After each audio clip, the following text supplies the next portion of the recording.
મોટી ઉંમર સુધી સતત એલર્જીની સમસ્યા રહી હોય એટલે 30 વર્ષથી શરદીની એલર્જી એને કારણે શરીરમાં ખૂબ તકલીફ થતી હોય, શરદી રહેતી હોય અને ધીરે ધીરે પછી ચામડીમાં પણ એલર્જી થઈ ગઈ હોય. આયુર્વેદની સારવાર એલર્જીની સમસ્યામાં કેટલું ઝડપથી કામ કરે છે અને એમાં મોટી ઉંમરે પણ કેટલું ઝડપથી સારું થાય છે એના માટે તમે ઘણા બધા મારા વિડીયોઝ જોયા હશે, પણ આજે એક એવા વ્યક્તિ મારી સાથે છે કે જેમને અને આપણી દવાથી જે છે એ નાનપણથી એલર્જી છે અને આજે એમની ઉંમર જે છે કેટલી ઉંમરથી કાકા? 72 વર્ષની ઉંમર સુધી સતત એલર્જી રહી હોય, સારવારથી સંપૂર્ણપણે મટી હોય એવા વિનોદભાઈ મારી સાથે છે. આપણે એમને સાંભળશું અને એમને શું શું ફરિયાદ હતી ને એલર્જીમાં એણે શું શું કર્યું એના માટે પણ આપણે એને સાંભળશું. જય શ્રી કૃષ્ણ વિનોદભાઈ. જય શ્રી કૃષ્ણ. વિનોદભાઈ, તમને જે આ એલર્જીની સમસ્યા હતી એમાં શું થતું? એમાં શું છે કે છીકું આવે, નાક બંધ થઈ જાય, રાતના ઊંઘ ના આવે અને કાંઈ પણ ધૂળ, સુગંધી, અગરબત્તી કાંઈ બી હોય એની એકદમ એલર્જી. એટલે એના કારણે શું છે કે એકદમ શ્વાસ ચડવા માંડે અને એના કારણે મારે ગોળીઓ ખાવી પડે. કેટલા વર્ષથી તમને કેટલી ગોળી ખાવી પડતી? એટલે આમ તો લાંબા ટાઈમ થઈ જાય મને. સમજો કે 25-30 તો સાચા જ. 25-30 વર્ષથી તો એલર્જી સાચી છે. એલર્જી તો આમને આમ રહી મારી. અને એના માટે તમારે એક ગોળી એલર્જીની ખાવી જ પડતી કાયમ? હા, એના માટે ગોળી ખાવી પડે. અને ન લેવો તો શું થાય? ન લેવાથી તો પછી રાતના ઊંઘ ના આવે, દિવસના કંટાળો થાય અને ગોળી ખાવું તો પછી ઘેન ચડે અને સુસ્તી આવે. બરાબર. એટલે એ પ્રોબ્લેમ થાય પાછા. ગોળી ખાવ તો ઘેન ચડે, ન ખાવ તો ઊંઘ ના આવે ને શરદી વધી જાય. બે વધી જાય. હવે તમને લખાયું હતું કે તમારી શરદી જે છે એ 30 વર્ષથી હતી, બરોબર છે ને? અને જો તમારે થોડોક પણ ફેરફાર થાય તો શ્વાસ પણ ચડી જતો. તો શરદીમાં માત્ર શરદી જ થતી કે નાક બંધ થતું કે શ્વાસ ચડતો, શું થતું? શ્વાસ ચડે, રાતના ઉઠી જવું પડે, ઊંઘ ન થાય આપણે. બરોબર. કફ થતો કે કફ ન થતો? કફ તો ખાધા ભેગો કફ થઈ જાય. કફનો પ્રોબ્લેમ બહુ. ખોરાકમાંથી જ કફ બની જતો. ખોરાકમાંથી કફ થઈ જતો. બરાબર. અને એના માટે તમે 30 વર્ષથી પરેશાન હતા, તમે લગભગ ઘણી બધી દવાઓ કરાવી છે. કેટલી દવા કરાવી છે આશરે? આમ તો એલોપેથી ઘણી બધી કરી, પછી એનાથી કંટાળ્યો તો અમે હોમિયોપેથી કરી. લગભગ કેટલા તમે અલગ અલગ ડોક્ટરને મળ્યા છો આના માટે? ડોક્ટર તો હવે ઘણા બધા, ઘણા હોમિયોપેથીના બદલાવ્યા, ઘણા એલોપેથીના ડોક્ટરો બદલાવ્યા. બરાબર. આશરે એલોપેથીમાં 5 થી 6 ડોક્ટર હશે અને હોમિયોપેથીમાં 4 થી 5 ડોક્ટર. પછી આયુર્વેદિક ડોક્ટરને બતાવ્યું હતું મારાથી પેલા? હા, આયુર્વેદનું બતાવ્યું હતું. એના કેટલા ડોક્ટર બદલ્યા? એમાં એક જ લીધું હતું મેં. પણ એમાં શું છે કે એ દવામાં તમારી દવામાં ફરક છે. બરાબર. દવા તમને ગરમ પડતી હતી? ના, એ દવામાં શું છે, આમ મજા નથી આવતી. અત્યારે તમારી દવા મને પરફેક્ટ લાગે છે આમ. તો તમે લગભગ આ 30 વર્ષથી હેરાન આવડા બધા ડોક્ટર બદલ્યા હશે તમને, તોય તમારે કાયમ એલર્જીની ગોળી તો ખાવી જ પડતી? હા, કાયમ ખાવી પડે. ન ખાવે એટલે તકલીફ થવા માંડે? હા, તકલીફ થાય. પછી જેમ કે કોઈ કામ વઘાર થયો હોય ઘરમાં કે પછી કઈ સાફ સફાઈમાં કઈક ધૂળ આવી ગઈ કે તરત તકલીફ થઈ જાય? હા, એ તો જોરદાર થાય. બરાબર. માની લો કે રજાઈ છે, ચાદર છે, એ જો કાઢી એમને એમ અને ઓઢીએ તો તરત જ એલર્જી થઈ જાય. તો પછી બહાર જવામાં તકલીફ થતી હશે ને? એટલે બહાર જવામાં શું કરું, મારી પોતાની ચાદર લઈ જાઉં, ઓઢવાની લઈ જાઉં, પાથરવાની લઈ જાઉં. ઓહ, એટલું બધું વ્યવસ્થિત કરો એમ ને?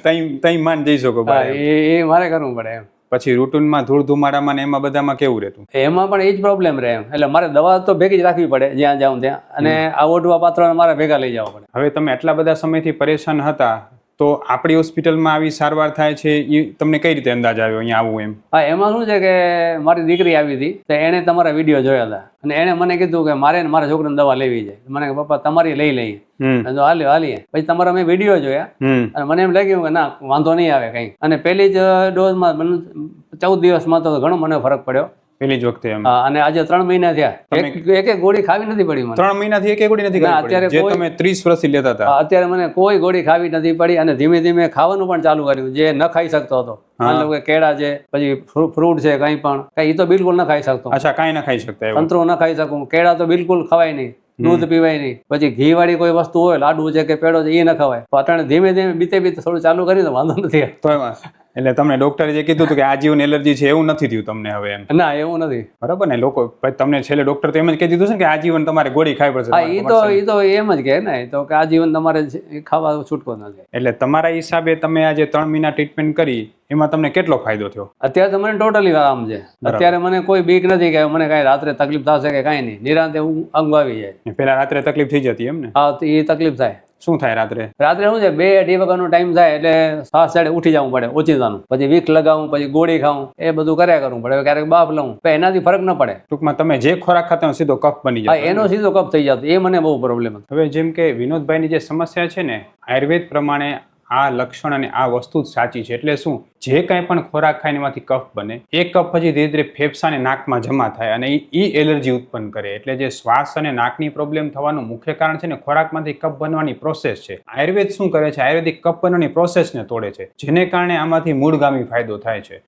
કાકા, તમે જે પ્રોબ્લેમ થતી, આપણે લગભગ અહીંયા પંચકર્મ ટ્રીટમેન્ટ તો કરાવી હતી તમારે, એક વાર નથી કરાવી? કરાવી, એક વખત કરાવી. બરાબર છે. એટલે પંચકર્મ સારવાર થઈ, તમારી આ 3 મહિનાની રેગ્યુલર દવાથી તમને કેટલું બહુ સારું લાગે છે? બહુ સારું, એટલે બહુ. એમાં મને ખાસ વધારે પડતો ફાયદો થયો નાકનો. નાક શું છે, મારો બંધ થઈ જતો હતો, એટલે મારે કાયમી ડાબે પડકે સૂવું પડે, જમણે પડકે સૂઈ શકતો નતો હું. એટલે એ મને બહુ પ્રોબ્લેમ હતો. ડોક્ટરે એમ કીધું કે હાડકું વધે છે, એનો કોઈ ઉપાય નથી, કે હવે આ ઉંમરે ઓપરેશન થાય નહીં, ખાટલો ઊંચો રાખીને સુવો, એમ કે એમ નથી. એ તો શક્ય નથી ને, હોસ્પિટલની જેમ ખાટલો ઊંચો રાખીને શું, એ તો મેળ પડે નહીં. આ તમારે જે ટીપા છે ને, એ ટીપાથી મને રાહત થઈ ગઈ ઘણી. કારણ કે આપણે આયુર્વેદિક નશ્યકર્મ સારવાર છે ને આના માટે કીધેલી છે, અને મેં મારા ઘણા વિડીયોમાં પણ તમને કીધું છે કે નશ્યકર્મ જે લોકોને શરદીની તકલીફ હોય ને આજીવન કરવું જોઈએ. એટલે જ હું દરેક વિડીયોમાં કહેતો કે નશ્યકર્મ તો ખાસ કરવું જોઈએ. કાકા, તમે જે પ્રોબ્લેમ ફેસ કરી, એવડા વર્ષોથી હેરાન થયા, તમે લગભગ પેલા આનો કેટલો ખર્ચો કરી નાખ્યો છે દવાઓમાં? ખર્ચો તો એનો કોઈ હિસાબ જ નથી. એમ ને? બરાબર. તમે લગભગ એનો આશરો ગણીએ તો રિપોર્ટ ને આ તેને કઈ કર્યા હશે ને ઘણા બધા? હા, એ તો રિપોર્ટ તો ઘણા કરાવે છે. રિપોર્ટમાં તો ઘણા બધા, એમ સીટી સ્કેન ને એ બધું, એક્સરે ને બધું કરાવ્યું ક્યારે? બધું જ. બહુ નાનો હતો ત્યારે સરકારીમાં જતો, એમ ત્યારથી એટલા બધા સુધી? હા, ત્યારથી જનરલ જૂની હોસ્પિટલ થી ત્યારથી. બરાબર. હવે જો તમે છેલ્લા 30 વર્ષથી હેરાન હતા, બરોબર, 4-5 વિલાયતી ડોક્ટરો બદલ્યા, 4-5 હોમિયોપેથી ડોક્ટરો બદલ્યા, આયુર્વેદિક ડોક્ટરો બદલ્યા, તમે કેટલાય રિપોર્ટ કરાવ્યા છે, રોજની ગોળી તમારી એલર્જીની ખાવી પડતી, એ બધું હતું. ને આપણી સારવારથી તમને 3 મહિનામાં જેટલો પંચકર્મ ને આપણી સારવારથી ફાયદો થયો એટલો ક્યાંય થયો છે ક્યારે? ના, બિલકુલ નથી. નહીં ને? આપણી સારવારથી તમને જેટલો ફાયદો થયો એટલો ક્યાંય ફાયદો થયો છે ક્યારે? ના, બિલકુલ નથી. બરાબર. હવે મને કહો કે તમે જે ખોરાક ખાતા એમાંથી હવે કફ બને છે પેલા જેવો? ના, અત્યારે બિલકુલ કફ નથી થતો. હા, બરાબર. એ કઈ આશ્ચર્યની વાત છે કે અત્યારે મને બિલકુલ કફ થતો નથી. અને હવે તમે ખોરાક પણ પેલા કરતા થોડું થોડું ખાઈ શકો? હા, ખોરાક તો બધું ખાઈ શકું છું, હવે કઈ વાંધો નથી આવતો. તમને કેટલા ટકા સારું લાગે અત્યારે? તો મને એકદમ સારું છે, એમ આમ 100% સારું લાગે હમણાં? અત્યારે લગભગ 100% જે હું કહું તો કહેવાય. મને અત્યારે ક્યાંય પ્રોબ્લેમ નથી આવતો. અને તમને કાકા વચ્ચે ક્યારેક જે છે સિરસની તકલીફ થઈ ગઈ હતી, એમાં ઢીમચાવ પડતા, એમાં કેવું લાગે છે અત્યારે? અત્યારે રાહત છે ઘણી બધી. હું ડૉક્ટર વિશાલ પંડ્યા, એક MD આયુર્વેદ ડૉક્ટર છું.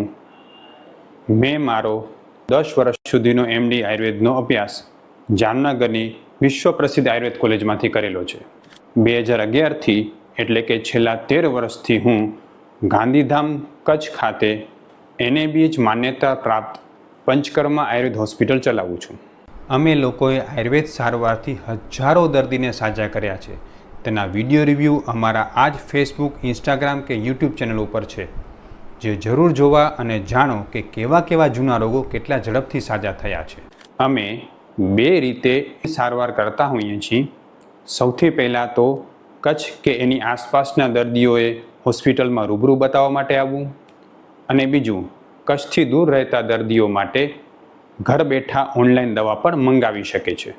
વધુ માહિતી માટે નીચેના નંબર ઉપર હાય લખીને વોટ્સએપ કરો, એટલે તમને ફીસ કેટલી છે, કોર્સ કેટલો કરવો પડશે વગેરે માહિતી વોટ્સએપમાં મોકલી આપશું.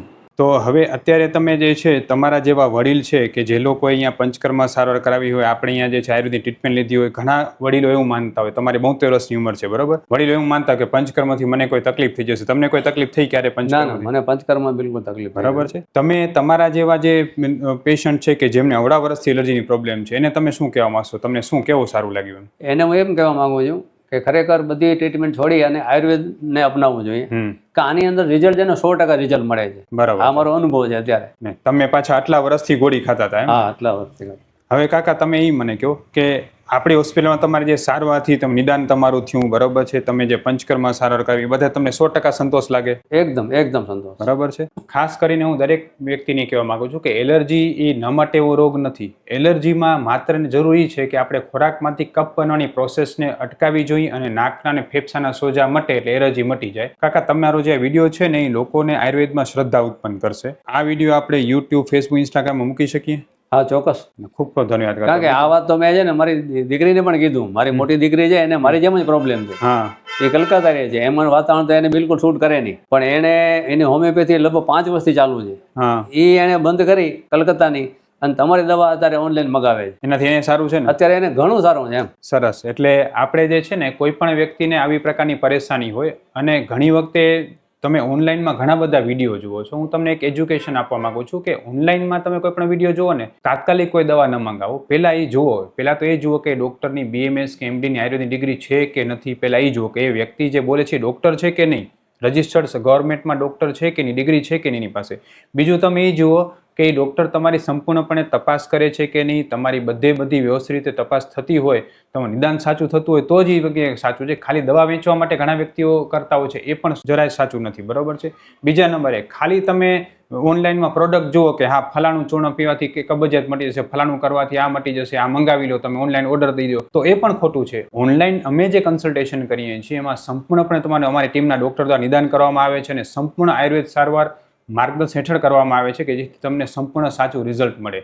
એટલે આ પણ ખાસ ધ્યાન રાખવાની જરૂર છે કે માત્ર ઓનલાઈન વિડીયો જોવાથી નહીં, પણ તમારા જે રોગ મટાડેલા હોય એ ડોક્ટર પાસે અનુભવ હોવો જોઈએ, તમારા જે રોગ મટે એવું એની પાસે નિદાન હોવું જોઈએ અને તમને સૂટ થાય ટ્રીટમેન્ટ હોવી જોઈએ. ઘણા લોકોને કફની દવાઓ ગરમ પડતી હોય છે એટલે એ માને છે કે આયુર્વેદની કફની દવા છે ને ગરમ છે. હકીકતમાં કાકા તમને કોઈ દવા આપી ક્યારે ગરમ પડી? ના, મને કોઈ ગરમ નથી પડે. એટલે ખરેખર સાચી વસ્તુ શું છે, જો તમારું નિદાન સાચું ન થાય ને તો તમને આયુર્વેદ દવા ગરમ પડે. આયુર્વેદની દવા જરાય ગરમ નથી. નિદાન તમારું સાચું થાય તો આયુર્વેદ દવા તમને ગરમ ન પડે. જો તમને આયુર્વેદ દવા ગરમ પડે છે તો માનવું કે તમારું નિદાન સાચું થયું નથી. તમે કોઈ પણ જગ્યાએ ગુજરાતમાં હો, તમને કોઈ પણ સમયે આવી તકલીફ હોય કે તમને આયુર્વેદ દવા માફક ના આવતી હોય તો તમે અમારો સંપર્ક પણ કરી શકો છો. અમે ઓનલાઈન ઓફલાઈન બંને રીતે દવા કરતા હોઈએ છીએ. કાકા ખૂબ ખૂબ ધન્યવાદ. બીજું તમે શું કહેશો, બોલો. બસ બીજું કહેવા માંગુ, તમારું ફોલોઅપ બહુ સારું છે સ્ટાફનું. કારણ કે એ મેં જોયું કે એ લોકો પૂછ્યા કરે છે કે પંચકર્મ પદ્ધતિ તમારે કેમ છે, શું છે, દવા ઓનલાઈન મગાવો તો એ પૂછે છે દવા મળી કે નહીં. એટલે એ સિસ્ટમ બહુ સારી છે તમારી. કાકા અમે આના માટે જે છે ને સતત કટિબદ્ધ છીએ કે અમારો મુખ્ય ઉદ્દેશ છે એ છે કે લોકો સુધી આયુર્વેદની સારવાર સરળ રીતે પહોંચે. અત્યારે શું છે, આયુર્વેદની સારવાર માટે ઘણા બધા પ્રોબ્લેમ છે કે લોકોને દવા લેવી, મંગાવી આ છે. એટલે આખા ગુજરાતમાં નહીં આખા ભારતમાં આપણે સારી રીતે સારવાર પહોંચાડી શકીને એવો અમારો ઉદ્દેશ્ય છે. ખૂબ ખૂબ ધન્યવાદ કાકા. જય શ્રી કૃષ્ણ.